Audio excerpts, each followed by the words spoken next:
Hello, I'm Jash, and this is it, folks. This is the Animorphs number 3, The Encounter by K.A. Applegate outro video. Okay, so if you start from the intro, ta-da, you made it through all. I think at this point this would be the 29th part of this dramatic reading, so kudos to you, a little pat on your back.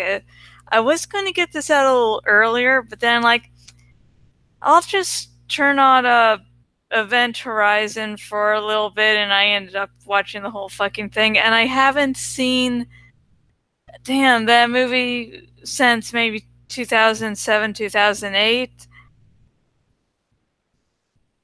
Just, I watched it after someone suggested it to me. I was like, it's decent, and second time I actually enjoyed it. So I was busy with that, or else I would have gotten this out like an hour or so earlier. So yeah, Animorphs number 3 is fucking awesome. It was the first Tobias point of view book. And we got to see into his lovely, happy, joyous mind that makes you feel, yes, this is definitely a kid's book. This is definitely a book yeah, that's like suicide, preparing for him and his friends to die. It's like, very happy shit. And my favorite thing of the Hork-Bajir getting killed in such a horrific way that Tobias is like, yeah, you don't need to see that. Okay, I'm just going to do this at the start of the video just to get it over and done with. Now, the outro videos are the only time I'm going to do this, and I promise, I swear on that. And if you're wondering, hey, Josh, what's this thing? What's this thing that are only going to be in outro videos, and why? And that is asking for donations. And the thing is, the main thing for this channel is, just about the books themselves. Basically, just trying to get...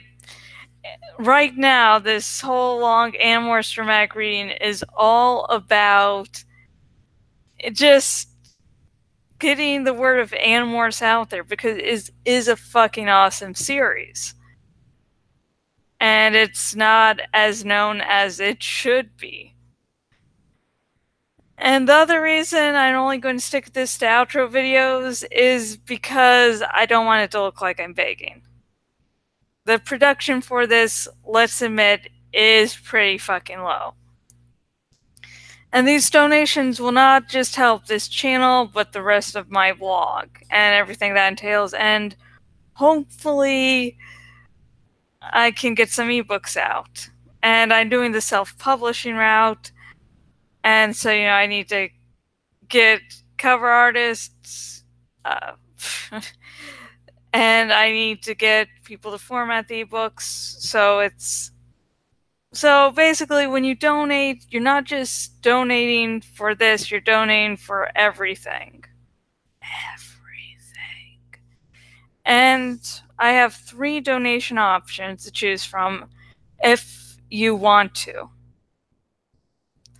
And 3 donations types are: 1, there's Patreon, and Patreon is one that you pay monthly. And so I have $1 and a $5 tier. So you can donate $1 a month, you can donate $5 a month. And the second donation option is Ko-Fi, Ko-Fi, and that's basically you pay the price of a cup of coffee to me. So I think currently it's like maybe $2 or $3. And finally, there's PayPal, which you can donate any amount you want to. Sorry, the 4th of July was a few days ago, which means there's another week of the 4th of July fireworks going. People are setting off. So that's why I just turned my head there. And so PayPal, you can pay whatever you want. And so if you're watching this on YouTube and want to donate, links to those 3 services are in the description. And if you're watching this on my bloggity blog, the donation thingy-majigs are over on the sidebar thingy-majig, where the fuck that went. And that's only on the desktop version of my bloggity blog. And so now that I got the baking out of the way, and so we can put that shameful thing behind us, don't worry, you won't have to worry about that baking thing until next outro video. Love me. And this outro video, I will talk about the top 5 things I noticed in the book. The first, the female hawk subplot. You know, the female hawk is introduced at the beginning of the book, and it doesn't really seem like there's going to be much of her. I mean, she's just there for a nice, cool opening, it seems, you know, just like Rachel and Tobias having a little date thing going on, you know, smashing cars, freeing a hawk. And they just, you know, that hawk's freed. Yay, okay, the hawk's freed. Move on. And surprisingly enough, the hawk is in a lot more of the book than you'd initially expect from the intro. From the first few chapters when she's introduced. Or maybe that's just me and I'm just dumbass. I can be surprised about everything. Who knows?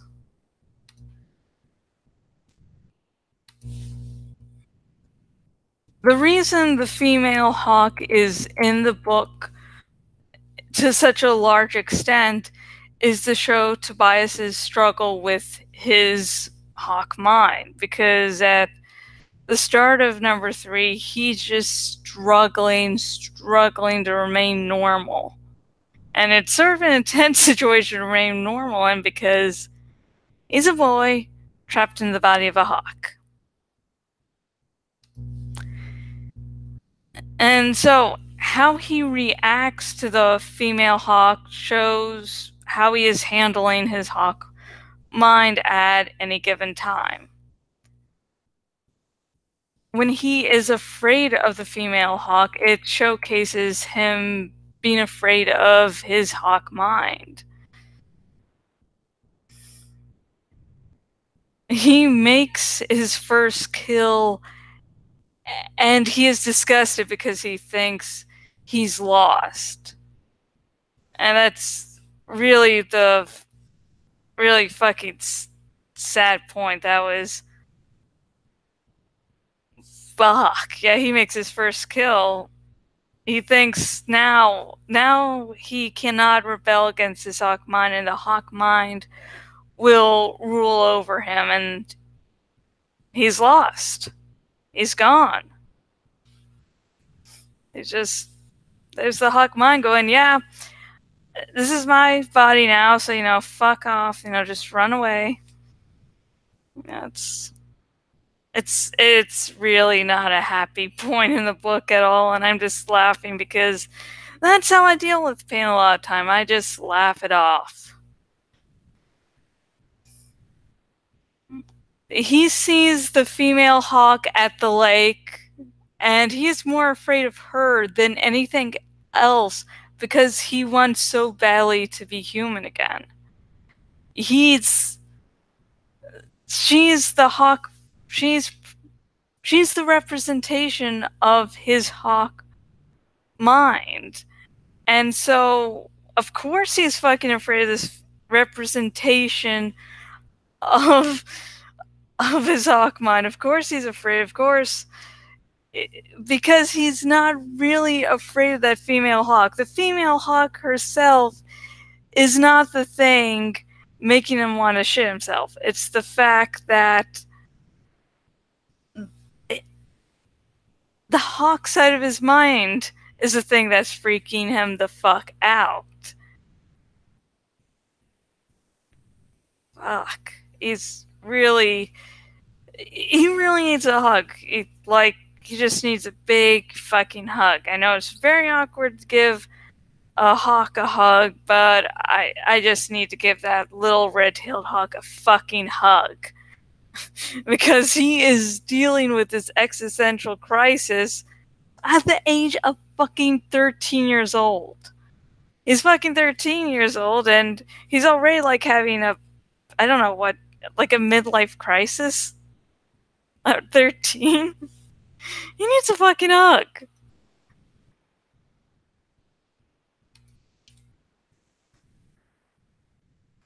When he feels at peace about the female hawk, it showcases him being comfortable of his hawk mind. At the end of the book, he isn't troubled about leaving the hawk to be eaten by other animals because he knows how nature works. He's fully embraced, to a certain extent, the hawk side of his mind. He's now fucking comfortable. It's like, okay, this is what a hawk does? Okay. That's fine. That's chill. God, I feel so old by saying that's chill. I don't even. Fuck. So yeah, he's at the end of the book. Rachel is all like, Tobias, we should be doing this thing because you're human. And he's like, nah, girl, See, this is a hawk thing. You wouldn't understand. Okay, it's a hawk thing. You wouldn't understand. Don't worry, poor human. It's okay. Yeah. Now, it would have been great if she continued to be part of the series. But, just because things don't happen in canon doesn't mean you can't write or find fan fiction about the female Hawk continuing to be part of the series. Now, if you can't find that fan fiction, you write it. I would write it, but I'm fucking busy enough as is, and moving into this new house it's throwing me off my game, really. Okay, hang on. I'm gonna take a minute to just sip some water. No.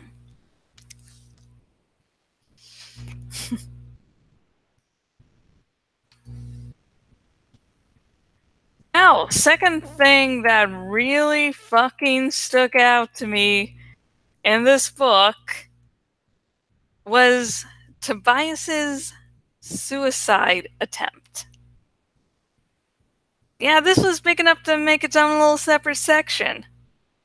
Fucking. Oh. Tobias's suicide attempt is something I bring up to people to show how dark this series actually is.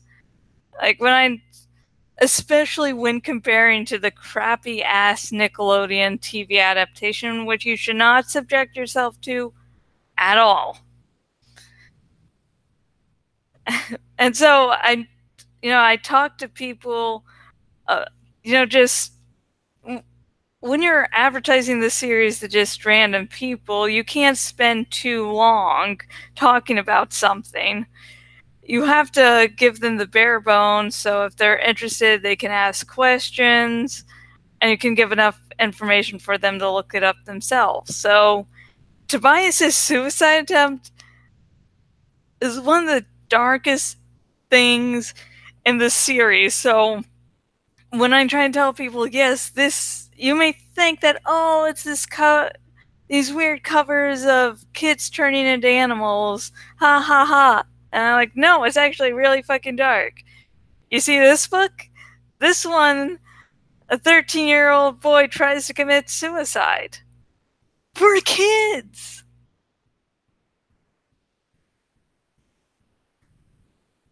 Oh, God, yeah, it's so... Yeah, and plus, it being suicide of attempted suicide of 13-year-old.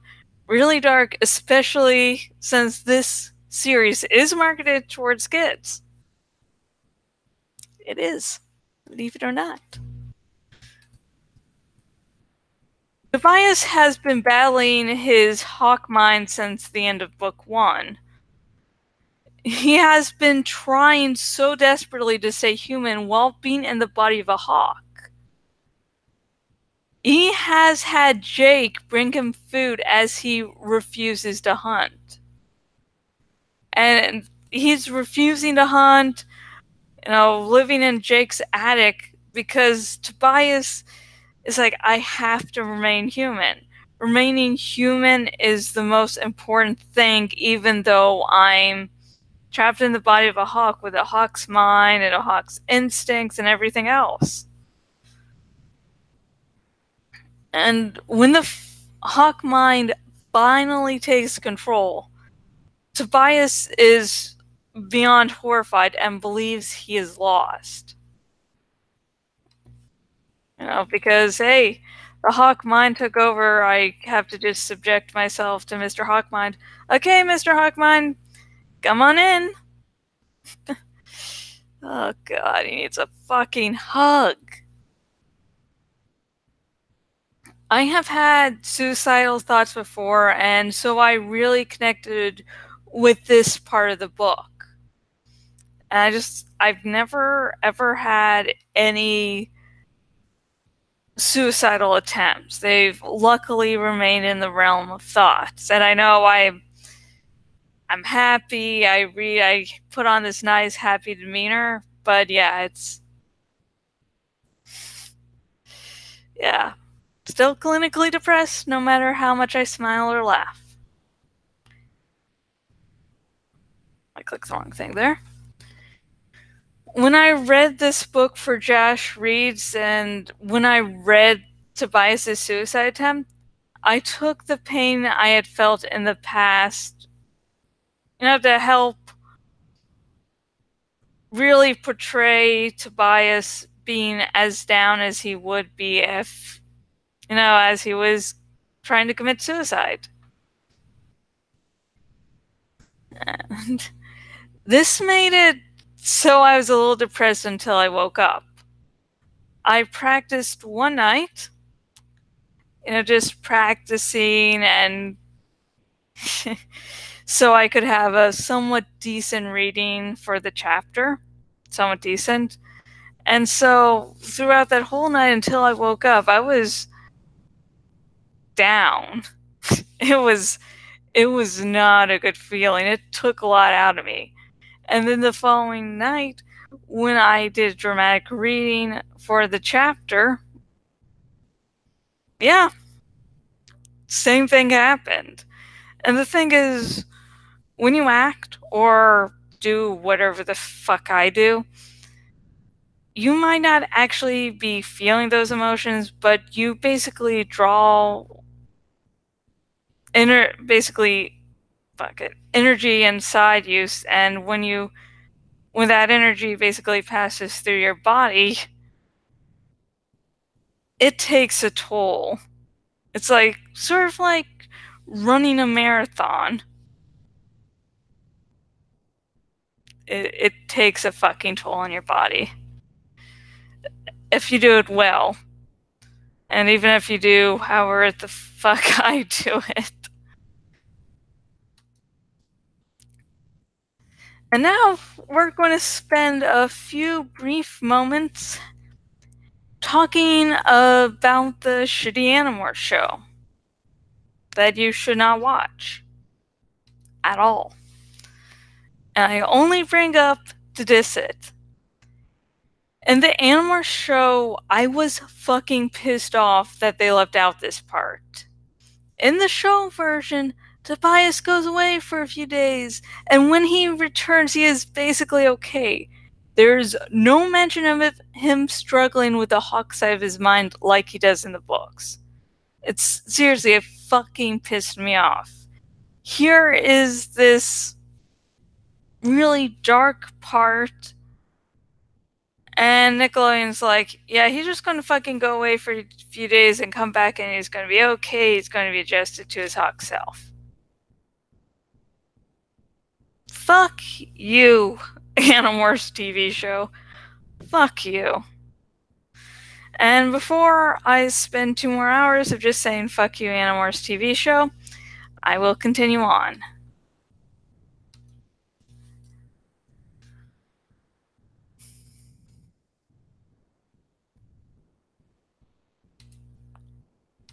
Okay.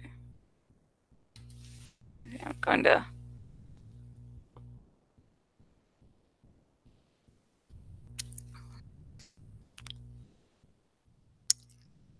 Okay, no one's here to view live, so no one's commenting. So let's continue. Number 3, fan theory of Tobias being trans. I admit that this theory is better explained from content in later books. I will only be explaining those parts that aren't spoiler-filled.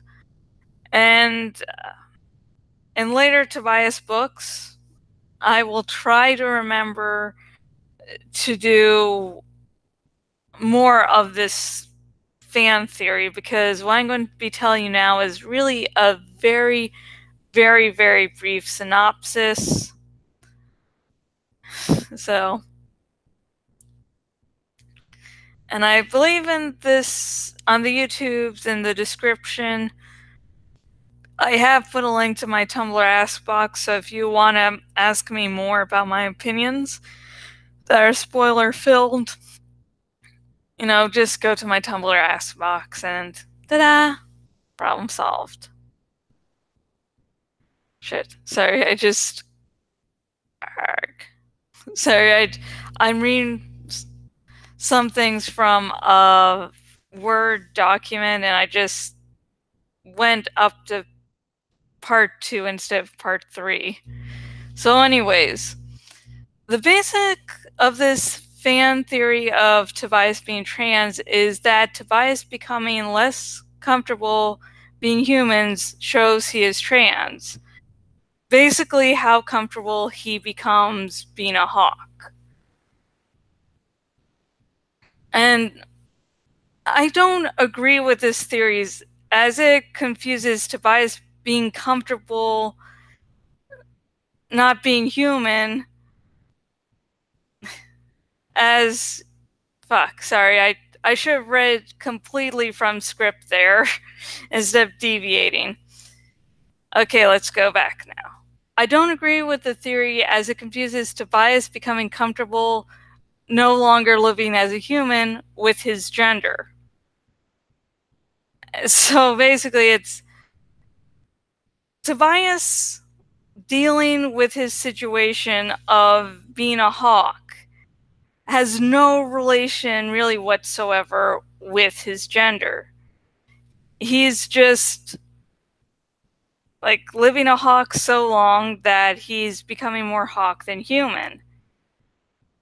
And this is actually a rather good thing for him, so it makes him a little more mentally stable than if he was continually trying to bat away the hawk mind instead of trying to find a good compromise. Now, I do think that using Tobias' situation in the Animorphs series to help explain transsexuals is a good thing. Tobias' situation doesn't actually touch on anything in the real world, and so might make certain people more comfortable with talking about transsexuality. Because once you remove those real life elements that might be a hang up for some people, you can give them a good idea of what it actually is without exactly scaring them away. Like, I think I just scared away my one viewer.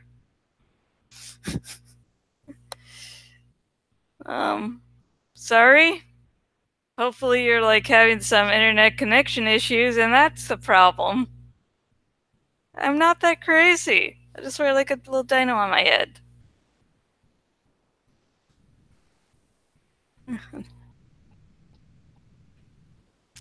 Okay, I should have had a bigger glass to put water in. Because Sam, I'm fucking thirsty. My fiance is asleep, so I can't exactly call him to get water.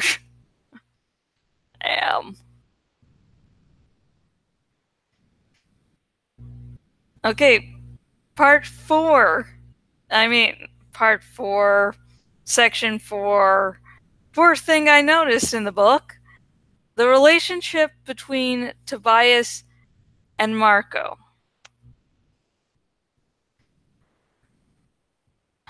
I promise to keep my shipper girl side at bay. My fangirl side at bay. It's like, just push it away. Anyways, Tobias Marco is one of the many ships that I ship. I am a multi-shipper. A crazy mad multi-shipper. And for the canon ships for Tobias, I also ship Tobias Rachel, Marco Rachel, Tobias Rachel Marco. I'm a crazy fucking shipper. That for my blog I try to keep things calm and cool and as professional as I can.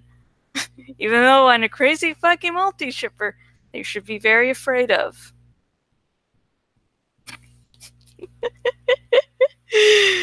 Oh, God. One of the reasons I like Tobias's Marco because of the fact they are opposites. I like those kinds of pairings. Tobias is serious with dry humor, while Marco uses jokes as a defense mechanism and has wet humor. And that's actually, I did not make the wet humor joke up myself. That's something that's referenced later on in the series.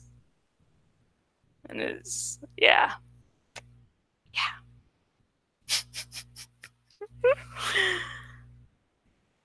Yeah, and I borrowed a terrible, terrible joke, and I'm so, so sorry for everyone viewing. In this book, there are canon examples that help explain my love of this pairing. The main thing is that Marco treats Tobias like a normal person. He jokes with Bird Boy no differently than he does with, say, Jake. And this is so fucking important because Marco is helping Tobias feel like a normal member of the group. He's letting Tobias feel normal when normality is so desperately what Tobias wants.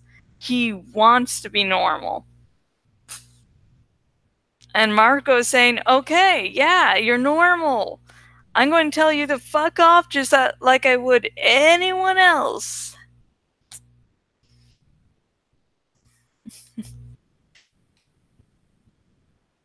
The point when Tobias jokes about eating like a red-tailed hawk, Marco is the only one to appreciate the joke. Everyone else is like silent, like, that's not funny. We shouldn't laugh. Tobias, you shouldn't do that. And from a real world example, I'm more mentally disabled than physically disabled. My fiance, Rev Resner, is more physically disabled than mentally disabled, and we live in a place around a bunch of disabled people. And some disabled people, joke about their disabilities. I mean, sometimes they don't mind being, joked in a friendly manner about their disabilities. And it's just normal. It's just normal thing. And yeah, sometimes you just need to laugh things off, even if they're very serious situations.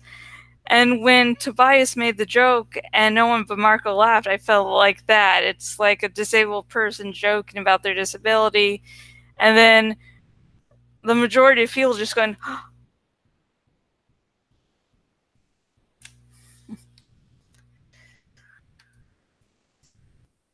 the relationship between Marco and Tobias, even just platonically, has its own problems. Marco is afraid of Tobias as he's a reminder of what happens if they stay over the 2-hour limit. Tobias is the only one to have really suffered at this point. He's the only one to have something really horrible happen to him. He's no longer human. And so he's a reminder to the rest that, hey, this is what happens if you don't pay attention to the morphine time limit. When the whole wolf demorphing incident happens, where, you know, they try to demorph and they instead of demorphing turn into hellish creatures from hell. You know, that the whole wolf demorphing incident happens. Marco looks at Tobias to help himself to morph. Marco looks at Tobias and goes, okay, focus. If I don't demorph, I end up in that situation. And even Tobias, watching, you know, his friends turn into hellish hell creatures, is like, yeah, I thought my situation was bad, but no. I'd rather be a hawk than, you know, that.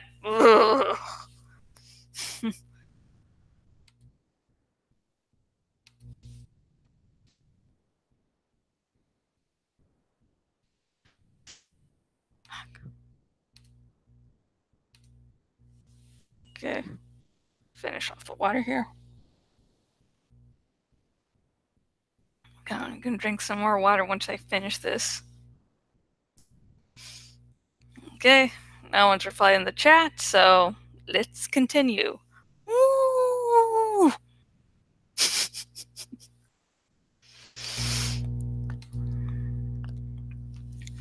And the fifth and final point, be happy for me and for all who fly free. This is one of the most iconic lines in the series for me. Yes, it is a long series, but this line hits home to me. Tobias, in this one line, is accepting who he is. He talks about flying free, which a human can't do. No, they can't. We can't. We can't, you know, spread out arms and fly free. We can't go, woo! Listen, I have been trying for years and years, maybe since I was 9 or 10, holding out my wings and going like this does shit, even though I am very skinny and the light wind should propel me up into the atmosphere. No, it doesn't. That doesn't work, sadly. I tried. Only a bird can fly free.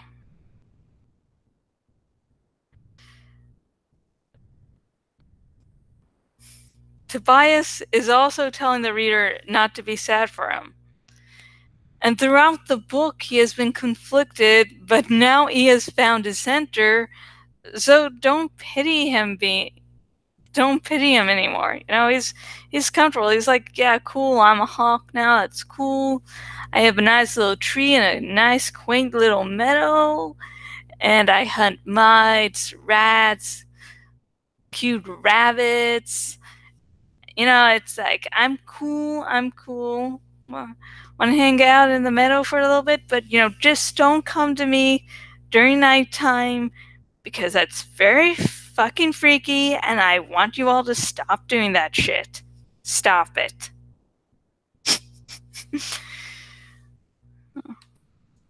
That being said, up until number 23, he is still conflicted. Even after that, the Hawkboy conflict isn't prominent, but is still there. Yeah. Number 23, if he becomes as calm and centered as he possibly can in that book. because after that, there doesn't really seem to be as major of the Hawk-human conflict. Still is there, but isn't like it is in this book. And so those are the top 5 things I have noticed in my reading of Animorphs number 3, The Encounter by Kay Applegate. Those aren't in any specific order, but ta-da. And please comment below and let me know what your top 5 biggest parts of Animorphs number 3 were. They can be parts or they can be themes, you know, whatever you want. Top 5 things you noticed down below. I would love to hear you.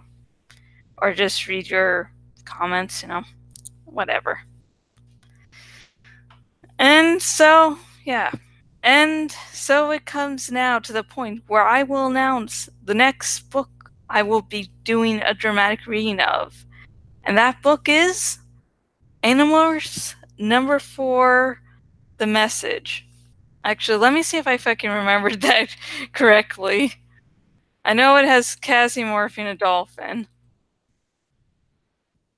Okay. Okay, I got the net title correct. I didn't write that down. Thank God I got that correct. So, that will be the next book, and that book will introduce us to a new Animorph of the group. One that is totally fucking awesome, and you will enjoy him, especially as the series continues. I'm going to check the comments one more time, the group chat, and nothing. So I hope you all have a great night, and hopefully sometime next week I will begin Animorphs number 4, The Encounter by Kay Applegate. And also, hopefully Sunday I will be getting my Twilight review onto this channel. So, hoot! Until next video, goodbye.